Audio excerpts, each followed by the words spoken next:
တော်နာမည်ကတော့တရာမိုးဆက်ဖြစ်တဲ့ကရင်လူမျိုးတယောက်ဖြစ်ပါတယ်လို့ညနေပေါ်ကညော အမေရပိုင်းဖို့တယ်နော်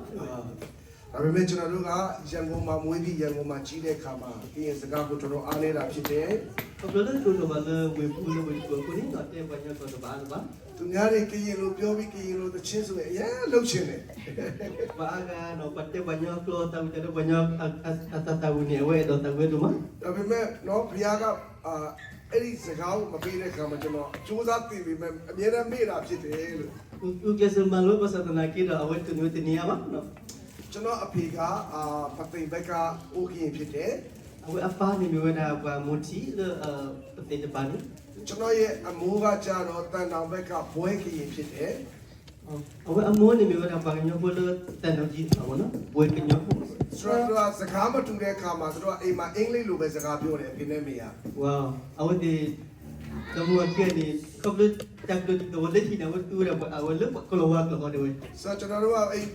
မြန်မာလိုနဲ့အဲ့ဒီအင်္ဂလိပ်လိုကြားထဲမှာကြီးလာတာဖြစ်တယ်လို့ အဝတ်ဒီခုခဘဒုကိုတဘဒဝတ်တော့လည်းကလောကိကလောလကလောဝါကတော့တော့ပြောကလောပါစ ဒါကျွန်တော်ရဲ့ကရင်လိုမပြောနိုင်တာကိုနားလည်ပေးဖို့ရဲ့အတွက်လည်းပြောချင်ပါတယ်လို့ ဒါစုလက်တက်ပိုင်းကတော့ဘာဘာခုနေနော် ကျွန်တော်အဲ့ဒီအိုမာကဆရာရိုကီတို့ဆရာနေကလေးတို့စီသွားတိုင်းဆရာမိုးဆက်ဘယ်တော့ကရင်လိုတရားဟောပါလဲလို့ပြောရပြီးတယ်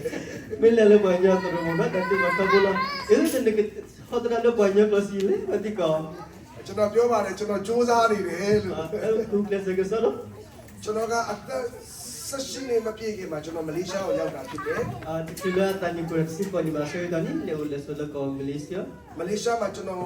18နှစ်လောက်နေပြီးတော့မှအမေရိကကိုရောက်တာဖြစ်တယ် ဟိုစလကောမလေးရှားနေစီနွိနီမဟက်စုပေါ်အမေရိက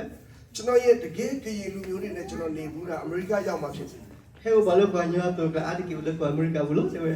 ဆိုတော့ကျွန်တော်စူးစမ်းပြီးစကားကိုတင်ပြီးမယ်ဘလို့မှမရတဲ့ခါမှာကျွန်တော်လေးစူးစမ်းပါတယ်လို့နော် ဥပလက်စမလို့ပိုင်းတော့စတဲ့ကိုလည်းဒီပါဖို့တော့ဥပလက်စဖမှုလို့ အခုကျွန်တော်ဒီမေဝါကီကိုရောက်လာတာကတော့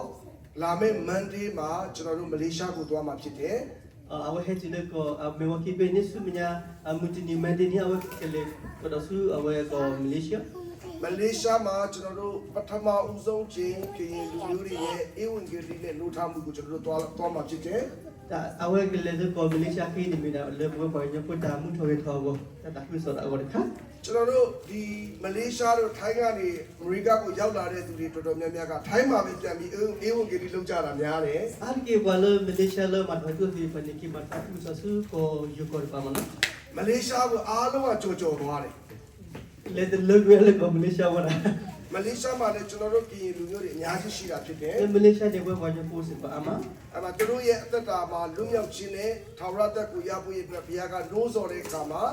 နောက်လာမှာအခုဒီမန်ဒေးမှာကျွန်တော်တို့သွားမှာဖြစ်ပါတယ်လို့ di ne to we ba nya ko le Malaysia de pa no di to ke se ro we da ke di ba ke se la ju tha bo ni no ke se ya so ke se ya du phu ti no le ko ba le te ta ke so pa ni ni no အဲ့ဒီအတွက်လည်းဆက်လက်ပြီးတော့ဆူတောင်းပေးပါ ti no o se ko ta ti pa ta ku so lo we အခုကျွန်တော်တို့မြန်မာပြည်မှာလည်းအခုငလျင်လုပ်တဲ့အခါမှာများစွာသောပျက်စီးခြင်းတွေတွေ့ရတယ် ke ti nya ma lo chi lo ko bu ta ko ku mo no ta ha wa ama ကျွန်တော်တို့တောင်ငူဘက်မှာလည်းကျွန်တော်တို့အများကြီးထိခိုက်ပျက်စီးတယ်လို့ကြားရတယ် di ne to u pe ni se ko no ta ha wa se ko ama အဲ့ဒီအတွက်လည်းကျွန်တော်တို့ဆက်လက်ပြီးသတိရဆူတောင်းပေးပါ le ta we ne ko ni lo le ba ma ti ko la wa ti a wa se ko ကျွန်တော်တို့ဘုရားပို့ဆောင်လို့အမေရိကကိုရောက်လာတဲ့အခါမှာဒီကျွန်တော်တို့မြန်မာနိုင်ငံမှာကြံခဲ့တဲ့တိုင်းရင်းသားတွေမိသားစုတွေအတွက်သူတို့ရဲ့ကြီးကွဲခြင်းနဲ့ပျက်စီးခြင်းတွေအတွက်လည်းကျွန်တော်တို့ဆက်လက်ဆူတောင်းပေးဖို့လိုအပ်ပါတယ် e ti lo ko America ba sa te ki do we o ti lo ko ti de pa lo le ba ti ba lo te wa ni no ဆိုတော့ဒီနေ့ကဘာကြီးရဲ့ခေတ်ကာလကိုကြည့်တဲ့အခါမှာဘယ်နိုင်ငံမှာပဲရောက်ရောက်ပြဿနာအခက်အခဲဆိုတာရှိတာဖြစ်တယ်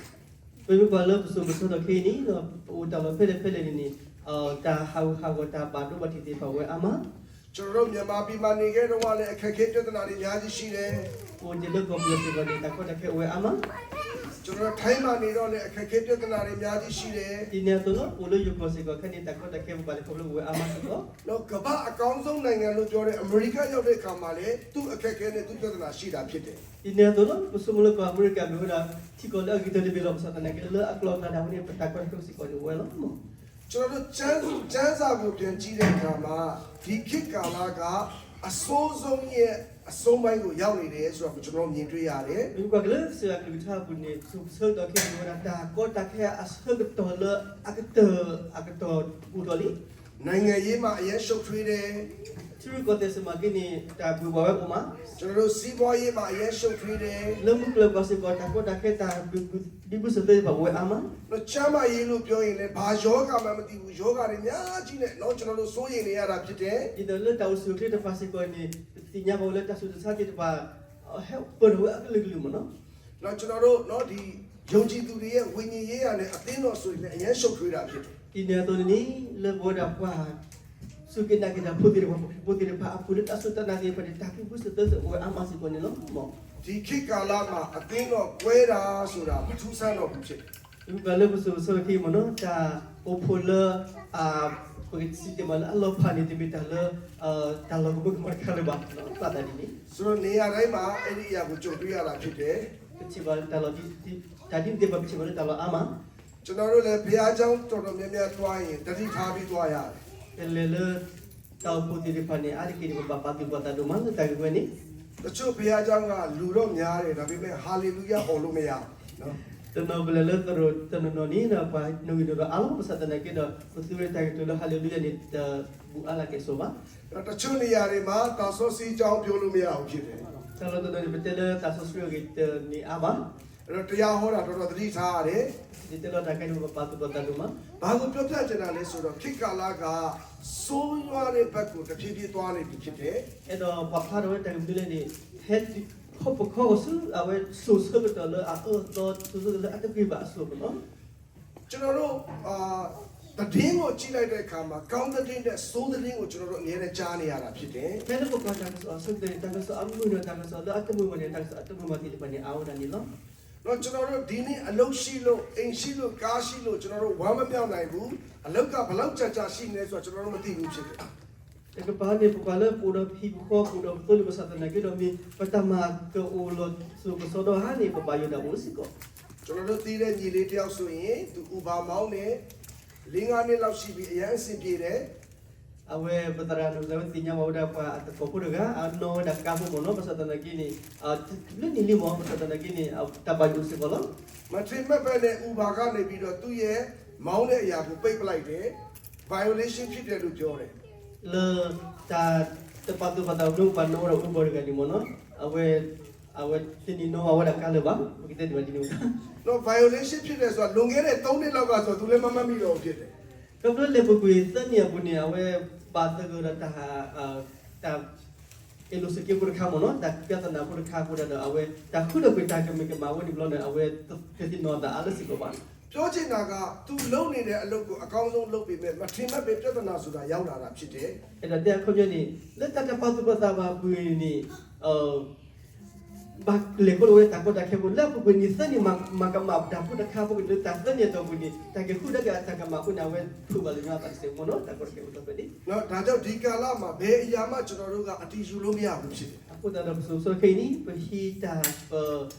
pa ta ta ke do no ti mi le ba no ချမ်းစာကိုပြန်ကြည့်မယ်ဆိုရင်ဒီခေတ်ကာလကအမောင်တွေကိုတွားနေပြီဖြစ်တယ် ko ka ke le so ski ta mi da do bu ni ko su ta so so ta le ak ta le ta ki de pa ni mo no ဒါပေမဲ့အားပေးခြင်းနဲ့ကဘာကြီးကဘလောက်ပဲဆိုးရွားတဲ့အခြေအနေရောက်နေပါစေကျွန်တော်တို့ကိုးကွယ်တော်ဘုရားဒီအမြဲကောင်းမှုတော်ဘုရားဖြစ်တယ် dile ni pe di ba lo kata na so so ke to mi mi ta le he lo le ta o ta so ta ki ta na ni ba ke ke ba sa ke mo ta su ke na ke ta pu de pa ni sa ba ku ta ne tho bu ni o le bo go lo mo no အာမင်နော်ဘုရားသခင်ဒီကောင်းမြတ်တော်ဘုရားဖြစ်တယ် si ba ni we we ma le bo go lo အမြဲကောင်းမြတ်တော်ဘုရားဖြစ်တယ် we we tho bu le bo ni lo အာမင် amen ဘလို့အခြေအနေမျိုးမှာပဲဖြစ်ဖြစ်ကောင်းမြတ်တော်ဘုရားဖြစ်တယ် le ta ta di le ni ke si ba ni we le bo ni lo ကျွန်တော်တို့မကောင်းတဲ့ဘုရားသခင်ဒီကောင်းမြတ်တာဖြစ်တယ် te mi te ke ba sa ke si ba ni we le bo go lo Amen. တခါတလေကျွန်တော်တို့ဘဝမှာဘုရားကိုမေ့ထားတဲ့အချိန်တွေရှိတယ် asu ko ta bu ni pa sa pi no ma ke si ba lo o si ko လူတွေဘုရားကိုဘယ်အချိန်မှာမေ့တယ်လဲ pa ta pi no ke so ta se ke do di le လူတွေအယမ်းအစင်ပြေရင်ဘုရားကိုမေ့ me တယ် ba mu ba ke se ke ni ari ke pa ta pi no ke si ba di စီးပွားရေးကောင်းရင်ကျမ်းမာရေးကောင်းရင် ko Pemukul bamiri, patau sukli miri patah penuh kesehatan. အိတ်ထဲမှာပတ်စံနေအများကြီးရှိလာရင် Pasti arab sebu di mana? အဲ့ဒီချိန်ဆိုကျွန်တော်တို့ဘုရားကိုမေ့သွားတယ် Dia sekedar ni patah penuh kesehatan sego mani. လူတွေဘုရားကိုပဲချိန်တတိယလဲ Penuh kesehatan sekedar pele. ဒုက္ခရောက်ရင်တတိယတယ် Kalau bapa pakai sekedar ni. အဲ့ဒီချိန်ဆိုဘုရားပဲပြန်လဲလာပြီ Sekedar pakai kasut ဘုရားပဲရောက်နေလေ kesehatan pele. တော့ကျွန်တော်တို့ဘုရားအစဉ်ပြေတဲ့အချိန်မှာဘုရားရှိခိုးပြောက်တဲ့ခါမှာဘုရားလည်းပြန်မေးပါတယ်မင်းတို့ဘယ်ရောက်နေလဲနော် Pele bapa pakai sekedar kan ini patah penuh kesehatan ni kesehatan itu tu pele kesehatan itu kesehatan mo.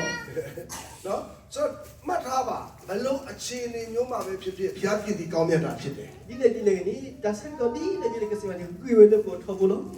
ဒီနေ့ကျွန်တော်ပြောပြချင်တဲ့နှုတ်ခပတ်တော်ကတော့ miracle in midnight Berterhai dah wadak so betul le wadak. Kesehatan magi dah aku saya adalah dah kita nak sekedar mo no.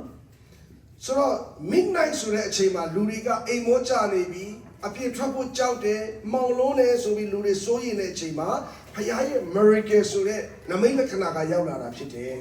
Begitu tu malah betul dah kita nak sebenarnya gua kau dah kita sekedar ini hari ni malah mit bebas tamu no. Maksudnya kesehatan ada magi kesehatan kuliah di depan ni. Uang ke kawan pemulung macam tu no. တော့ကျွန်တော်တို့ကျမ်းစာလေးတစ်ပိုက်ဖတ်ချင်တယ် Pancas tu betul. နော် Exodus ထွန်းမြောက်ရာကျမ်းအခန်းကြီး7အငယ်4မှာဖြစ်တယ် Kimoshe no. Kimoshe sedut sita sepuluh. တော့ကျွန်တော်တခြားလောက်ဖတ်ပြချင်တယ်ထိုအခါမောရှိကထာဝရဘုရားမိန့်တော်မူသည်ကတကောင်းရအချိန်၌အေဂုတုပိအလေသို့ငါထွက်သွားမည်ဘုရားကမောရှိကိုပြောပါတယ်ဒီညအေဂုတုမြို့ရဲ့တကောင်းရမှာအေဂုတုမြို့ထဲမှာဘုရားရဲ့နမိတ်လက္ခဏာဘုရားရဲ့လာခြင်းဘုရားရဲ့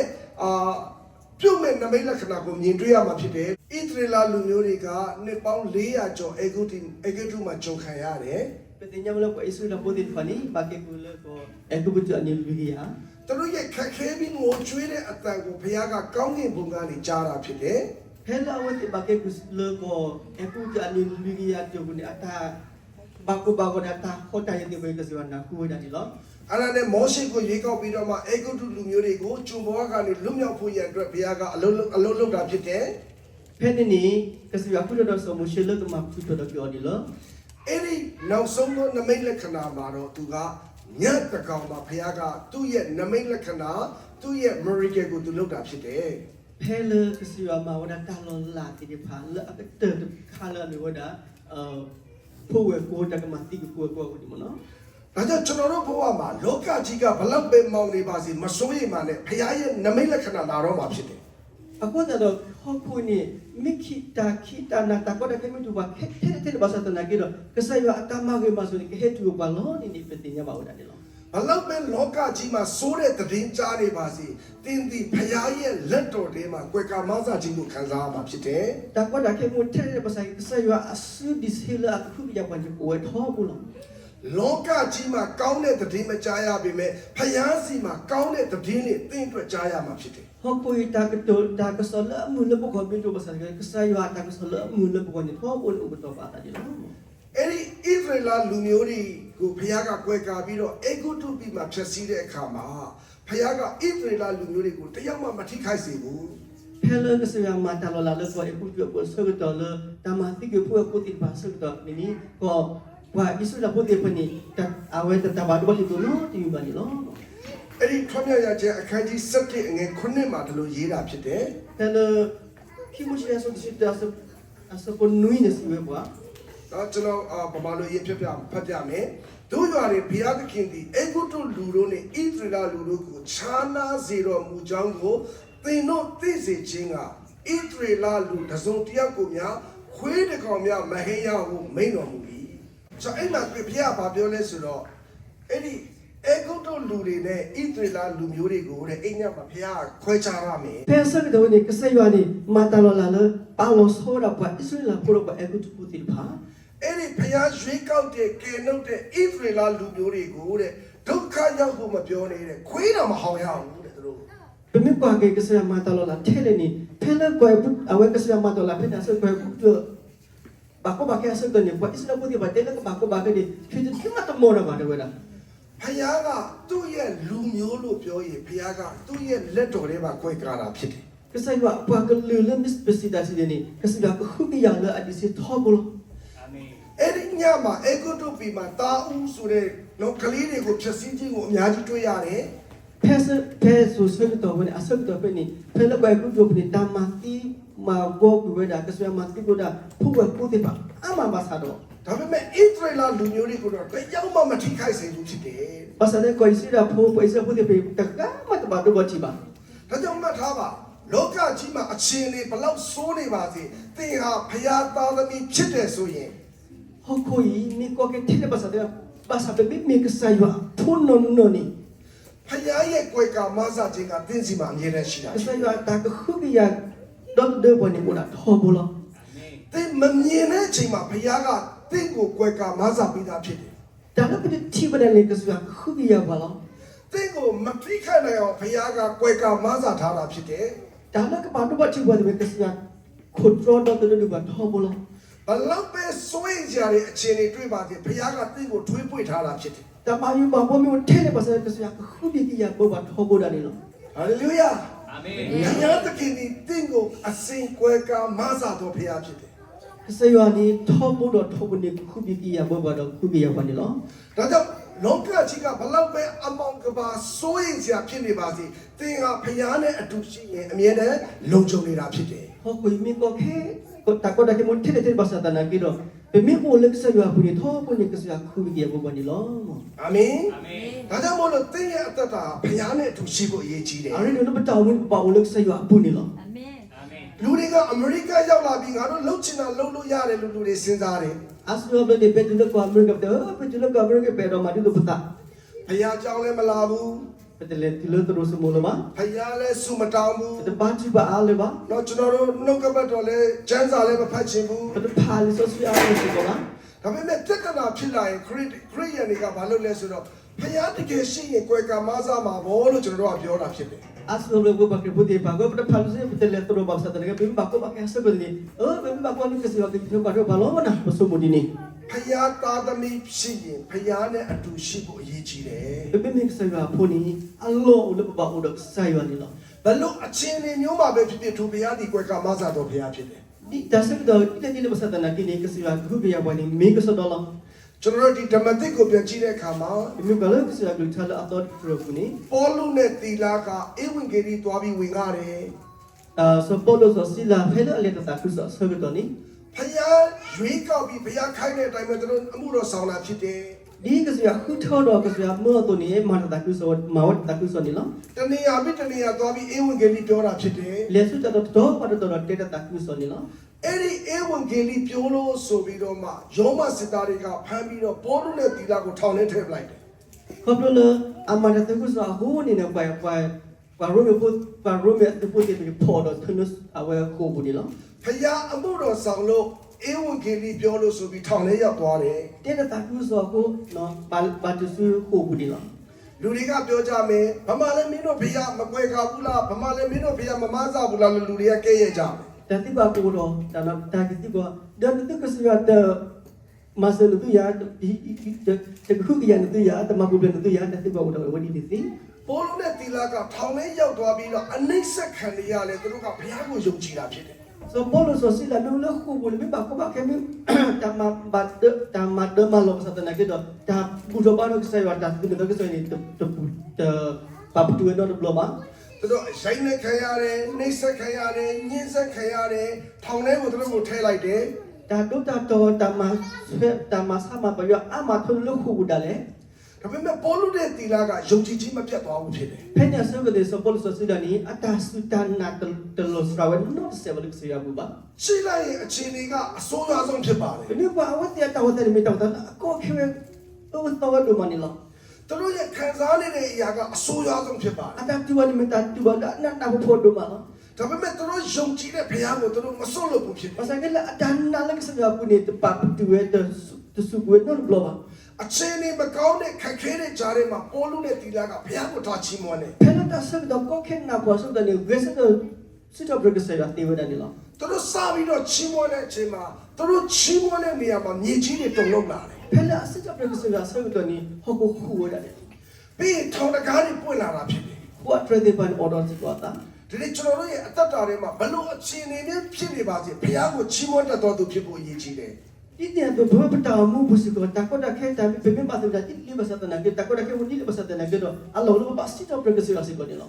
တခါကဆရာတယောက်ရှိတယ် Kalau terada gas beda. သူကအမြဲတမ်းဘာပြော hallelujah praise the lord ဆိုသူအမြဲတမ်းပြောတာဖြစ်တယ် Terawih ni mesti ada mesti bini. Ada gitu tak gitu hallelujah praise the Lord ni lo. အဲ့ဒါပြောတော့ကျွန်တော်တို့အိုမာကအဖူးတရာခရစ်ကိုသွားတဲ့ရတယ် Ini malah putra do Kristus lo. ဖူးတရာခရစ်ကကျွန်တော်တို့တွေ့တိုင်း hallelujah သူအမြဲတမ်းဟောတာဖြစ်တယ် Putra do mesti dia hallelujah mana. တော့အဲ့ဒီဆရာကလည်းအဲ့လိုပဲသူကအရင်အမြဲတမ်းဘာပဲဖြစ်ဖြစ်သူကဘုရားကိုချီးမွမ်းပြီးတော့မှ hallelujah praise the lord သူအော်တာဖြစ်တယ် Ini ada bukan terawih ni. Mau mesti ada mesti siapa hallelujah praise the Lord ni lo. အဲ့ဒါနဲ့သူအဲ့ဒီမြို့တစ်မြို့ကိုရောက်သွားတယ် Pernah dulu buat puasa kita ni. အိမ်မြို့ကိုရောက်သွားတဲ့အခါမှာအိမ်တအိမ်ကနေပြီးတော့သူ့ကိုနေစရာအခန်းပေးတယ် Le wewe ni punya hidup ni dia dah tahu pun kalau wewe dah Allah. ဒါပေမဲ့အဲ့ဒီနော်ဒီအိမ်ရှင်မကပြောတယ်ကျမရဲ့အမျိုးသားကတဲ့ hallelujah အော်တာမကြိုက်ဘူးဆရာတဲ့ Higsa muwe ni sio. Le tak hidup gini nak pasal tanah kita tahu ni nak bawa dah hallelujah praise Lord ni mana. Awak higsa busio di ni. အဲ့တော့ကျမအိမ်မှာတည်းရင်ကျေးဇူးပြုပြီးတော့ hallelujah မအော်ပါနဲ့နော် Aku tak tahu dah sudah ni mulut dah hidup aku tak tahu tak tahu tu dulu ni tio. hallelujah အော်တယ်ဆိုရင်ကျမယောက်ျားကစိတ်ဆိုးပြီးဆရာကိုအိမ်ဘဝကနေနင်ချလိုက်မယ် Ni kau betul hallelujah ni tahu ni nak dah kata flora dah kena habis hidup ni lah. အဲ့ဒါသူကလည်းနော်နေစရာခက်တယ်ဆိုတော့ဟုတ်ကဲ့ပါမအော်ပါဘူးဆိုပြီးတော့သူအိမ်မှာတဲတယ် Biasa kata ni awak takut aku sih malu aku suruh aku ni. Awak awak ni tak kau betul di ni mah. သူကညာအိတ်ခါလေးမှာဆူတောင်းရင်းနဲ့ hallelujah မအော်ပဲမနေနိုင်တော့နော် Biasa tu aku tak kebiasa kau ni baca bahasa tu kau betul bawa hallelujah praise the Lord ni. Awak ke mana? နော်ဘုရားသခင်ဆိုတဲ့ hallelujah နေရာကြောင့်ဆိုသူပိတ်လိုက်တယ် Kena tak si tahu ke saya ada tak gua dulu tu hallelujah sebab ni. Awak tiba tak bisa dah awak ni saya baca နော် awak. သခင်ဆိုတဲ့ hallelujah အော်ဘူးဆိုသူထိတ်လိုက်တယ် Kena tahu si tahu ke saya ada tu lu awak tak aku lu hallelujah sebab awak tiba takut awak saya mau dah ni lah. အဲ့ဒါသူအိတ်ခါကြီးစောင်းချိုးပြီးတော့သူလုံးဝအိတ်ခါကြီးကြည်ကြတော့မှသူမျက်စိမိတ်တဲ့အခါမှာသူက hallelujah အရင်အော်ချင်လာတာဖြစ်တယ်နော် Biasa sudah ni pernah aku milo awak keluar aja dulu. Pasal tak awak batak kau tu hallelujah nah. အဲ့ဒါသူဘလို့မအဲ့လိုလည်းမရဘူးဆိုတော့သူနောက်ဆုံးထားပြီးတော့သူအော်တယ် hallelujah praise the lord ဆိုပြီးထားအော်တာဖြစ်တယ်နော် Awak tu tendel lah bawa ni awak kemilo lah. Awak pun awak hallelujah praise the Lord kau tu paru di sini. အဲ့ဒါချက်ချင်းပဲသူမိမရောက်လာတယ်ဆရာကျွန်မကြောင့်ကြတော့စိတ်ဆိုးနေပြီနော် Dah bawa hingga sabun ni tu. Terus tahu ada tak pun dah ni nah. တော့အိမ်ပေါ်မှာမို့ရပေါ်မှာမအေးရဘူးချက်ချင်းထဲမှာတော့အေးရတာဖြစ်တယ်နော် Le hibu ni dah tu milo lah. Awak balik milo awak hot dia ni. ဒီဟာလေးကကျွန်တော်တို့ရရည်စရာဟာသားလို့ပြောပေမဲ့အပြင်းမှာတကယ်ရှိတာဖြစ်တယ် Kau mimi lo gadi tu talon di pun kau sakit talon tak le aku ni tadi ni tempat ni udah di lama. ဒါပေမဲ့ကျွန်တော်တို့ဘဝမှာဖယားကိုမချီးမွမ်းရင်ဘသူကိုချီးမွမ်းမှာလဲ Aku beritahu berapa mesti siapa belum dengar ni.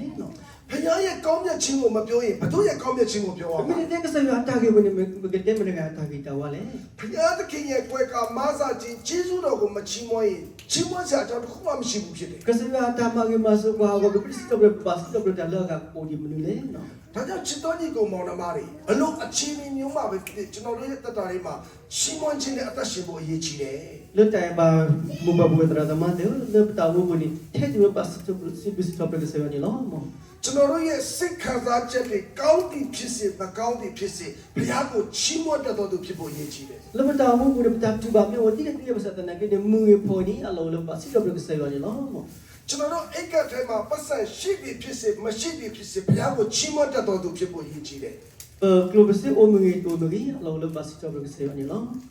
ကျွန်တော်တို့ရဲ့ချမ်းသာရေးကောင်းသည်ဖြစ်စေမကောင်းသည်ဖြစ်စေဘုရားကိုချီးမွမ်းတတ်တော်သူဖြစ်ဖို့အရေးကြီးတယ် Bertahu sukle gemeri Allah lepas siapa kesal ni lama. ကျွန်တော်တို့အလုပ်တွေကောင်းသည်ဖြစ်စေမကောင်းသည်ဖြစ်စေဘုရားကိုချီးမွမ်းနိုင်တော်သူဖြစ်ဖို့အရေးကြီးပါတ Ini ယ် aku betah kita mati pa gemeri Allah kalau lepas siapa kesal ni lama. အမြဲတမ်းမှတ်ထားပါဘုရားရဲ့နမိတ်လက္ခဏာသည်စာငတ်တော်သူနဲ့အလုပ်လုပ်တာဖြစ်တယ် Kesal ada mau dah tahu lari ni sarada le bala atuita sewa ke soya ke thati pha apula lo လောကမှာလူဖြစ်တဲ့အခါမှာမချမ်းသာတဲ့အချိန်တွေရှိပါတယ် ini ke ba ku poti de pha to do ola kwa su sa ke ta suda sa de ba ba ti da ni lo ကျွန်တော်လည်းတစ်ခါတလေအချိန်တွေကြောင့်မို့လို့စဉ်းတောက်လာတဲ့အချိန်ရှိတယ် tara no sa da we de ta uta ka ba ku ni de ta suda sa ka ba ku ni o ke ti ke to o si ko lo ဒါပေမဲ့စဉ်းတောက်တဲ့အချိန်တိုင်းမှာကျွန်တော်ကျေးဇူးတော်ကိုချီးမွမ်းပြီးယေရှုနာမနဲ့ကောင်းချီးပေးပြီးမှကျွန်တော်တောက်တယ် dine to ni phela o ke ti sa ni si bis do sa yo sa yo aplu do o da ti we da ni lo ဒီတောက်လိုက်တဲ့ဆေးရဲ့အစွမ်းတက်ဖခင်ရဲ့တကိုးကြီးသောနာမနဲ့ကျွန်တော်တောက်တာဖြစ်တယ် ketiwa ni aku aba amenya ni ko ka sa yo so mo le ko ketiwa ni aku ta do na o di le ka bla wa di lo ဒါကြောင့်ကျေးဇူးတော်ကြောင့်ကျွန်တော်ဒီနေ့အထိကျွန်တော်စီမှာဘာယောဂမှမရှိဘူး le ta su su wa ta bu te bo bu ni ba tara no sa do u da lo ata su sa do no ni ba ဒါကြောင့်အရာရာမှာကျေးဇူးတော်ချီးမွမ်းတတ်တော်သူဖြစ်ပါစေ aku ta do le ta ke la bu ba su ta bu ke sa yo ni lo သင်ဘဝရဲ့အခြေအနေတွေကောင်းချင်မှကောင်းမယ် ba ta o ta de ke ge ba de te ge ba ဒါပေမဲ့ကျေးဇူးတော်ချီးမွမ်းခြင်းနဲ့မှာနမိတ်လက္ခဏာဖြစ်လာ le ta su do ke sa yo ku ni ta lo la ti pa ni o wa da ni lo သင်ဘလောက်ပဲစိတ်သက်ကြစရာ depression ဖြစ်နေပါလေစေ ba ta lo bu lo wa me o di ba ta ti ta me o di le ba sa ta na ti lo ဖခင်ရဲ့ကျေးဇူးတော်ကိုချီးမွမ်းလာတဲ့အခါမှာသင်ရဲ့အထဲထဲမှာအားအင်နဲ့ခွန်အားကိုပြန်ဖြစ်စေတာဖြစ်တယ် pela me lo bu lo ba sa ko de pela ba si to bu ke sa yo sa do ni pu tu de wa ta ki de ba hele ke sa yo ni lo hallelujah praise the lord ဆိုတာကျွန်တော်တို့ကရိုးရိုးပြောတာမဟုတ်ဘူး ta ke tu fu le hallelujah praise the lord te bi ta ke tu yo yo fu le bi te o ba ဖခင်ရဲ့နာမတော်ကိုကောင်းချီးပေးတဲ့ကျေးဇူးတော်ကိုချီးမွမ်းတာဖြစ်တယ် mi wa na ta hila yo ko ta hila he ki ko ko ke sa yo no ta si ko ke sa yo ni lo နေ့တိုင်းသင်ယုံကြည်ခြင်းနဲ့ဝန်ခံပါ o mu ni ne le ta na bu ba o lo tu lo ta ke tu ni lo ဒီနေ့ကျမ်းမာခြင်းလိုသောသူတွေကျမ်းမာနိုင်မှုရဲ့အတွက်ယုံကြည်ခြင်းနဲ့ဝန်ခံပါ bu so da le bu so da ke ni ta pa ta mu la le bu ko su ke la wo ni ba o lo tu lo le pa ta na bu lo o mu ni lo ကျွန်တော်နေ့တိုင်းကျွန်တော်ဝန်ခံတယ် o mu ni ne pa ta ni a we o lo tu lo da ငါသည်ယေရှုနာမ၌ကျမ်းမာတော်သူဖြစ်တယ် le ke sa yo a pu ni yo u su ke ni အာမင်အဲ့ဒီကြွေးကြော်ခြင်းထဲမှာကျမ်းမာခြင်းတစ်ခုကစီစဉ်လာတာဖြစ်တယ် le ta tu ko pa ta ko bu tu we ne pu ni ta u su ke de be he ni lo we လူတွေကနေမကောင်းဘူးဆိုရင်ဒီလိုအဆိုးဆုံးကိုစဉ်းစားတယ် pela me o tu su ke sa ko de ni pa ta so ko ke pa ni ke la a pa ni a ငါတို့နေမကောင်းဘူးမကြခင်ငါတို့သွားတော့မယ်နဲ့တူတယ် pa ta so ko ni ye o do su ko na ti ba de ta ko ba le lo na အဲ့ဒါကအဆိုးဆုံးအခြေအနေကိုကျွန်တော်တို့ကဝန်ခံလိုက်တာ ta wo ni lo wa di to le o lo tu lo ta le a te kan ni lo အဲ့ဒီအဆိုးဆုံးကိုနေရာပေးလိုက်တဲ့အခါမှာအဆိုးဆုံးကကျွန်တော်တို့အထဲထဲမှာနေရာယူလာတာဖြစ်တယ် pela be he ta sa do ta a so ko ni ta ta ta le ta mu ni te wo he tu ba te se ko ni lo သင်ရဲ့ကျမ်းမာခြင်းကကောင်းခြင်းမှာကောင်းတယ် pa ta su ke ba te te ge ba ကျွန်တော်ဝန်ခံတယ်ငါဒီယေရှုနာမနဲ့ကျမ်းမာတော်သူဖြစ်တယ် me o lo tu le po su ke lo ni သင်ရဲ့ဝန်ခံကြွေးကြော်ခြင်းထဲမှာကျမ်းမာခြင်းတကူကစပြီးအလုံးလုံးလာတာဖြစ်တယ် pela pata olo pata sika per ke sa olo tu le ta su ke lo ni pe ne ke sa ta ma ge ma sa ti ba ni he tu lo po su ke lo ni lo နားလည်ဖို့ဘုရားရှင်ကောင်းချီးပေးပါစေ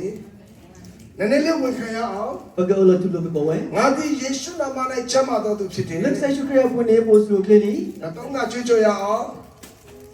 pa ke ko tu la sa wo mo no โอเคနော်တဲခီတဲ လက်သက်ချွေးဘူးလေ ယေရှုနာမ၌ကျမ်းမာတော်သူဖြစ်တယ်နော်โอเคငါဒီယေရှုနာမ၌ကျမ်းမာတော်သူဖြစ်တယ်ငါဒီယေရှုနာမ၌ကျမ်းမာတော်သူဖြစ်တယ်အာမင်ကြွေးကြော်တော်တဲ့သူအရောက်ရှိတဲ့ဘုရားရှင်ကောင်းကြီးပေးပါ o စေ se su ba ko ni ကျွန်တော်ဆက်ပြီးဝင်ခရအောင် pa ke o se olo tu lo ko we ငါဒီယေရှုနာမ၌လွတ်မြောက်တော်သူဖြစ်တယ် le sa su ke po ni me bo la tu le ni lo ငါဒီယေရှုနာမ၌လွတ်မြောက်တော်သူဖြစ်တယ်ငါဒီယေရှုနာမ၌လွတ်မြောက်တော်သူဖြစ်တယ်ဟာလေလုယာဒီနေ့သင်ရဲ့ကြွေးကြော်ခြင်းထဲမှာသင်ဟာဆင်းရဲခြင်းဒုက္ခပြဿနာတွေကလွတ်မြောက်သွားပြီဖြစ်တယ် le pata olo tu lo da sa yo ata ma ge we ni pe me ba le o su ke la tu le wa da ni lo သ သိမဝကိုချုံနောင်လာတဲ့ဒုစရိုက်အဖြစ်တွေအားလုံးတွေကသင်ဒီလွတ်မြောက်တော်သူဖြစ်တယ် Kata amu gula mu ko ni tak sekwa te bene betul la dua ni lo. အာမင် Amen. ထိုယေရှုနာမနဲ့သင်ဒီလွတ်မြောက်တော်သူဖြစ်တယ် Lek sai shu kre mi ni bimi bala tu phe ni pa ni lo. အာမင်စပ်ပြီးဝင်ခံရအောင် Ka se tu lo we. ငါဒီယေရှုနာမ၌အောင်မြင်တော်သူဖြစ်တယ် Lek sai shu kre bimi bala man na ti pa ni lo. ငါဒီယေရှုနာမ၌အောင်မြင်တော်သူဖြစ်တယ် one more time ငါဒီယေရှုနာမ၌အောင်မြင်တော်သူဖြစ်တယ် one more time ငါဒီယေရှုနာမ၌အောင်မြင်တော်သူဖြစ်တယ်အာမင်ရောက်ရှိတဲ့ကိုဖျားရှင်ကောင်းကြီးပေးပါ Ka tu ba ko ni. Ya.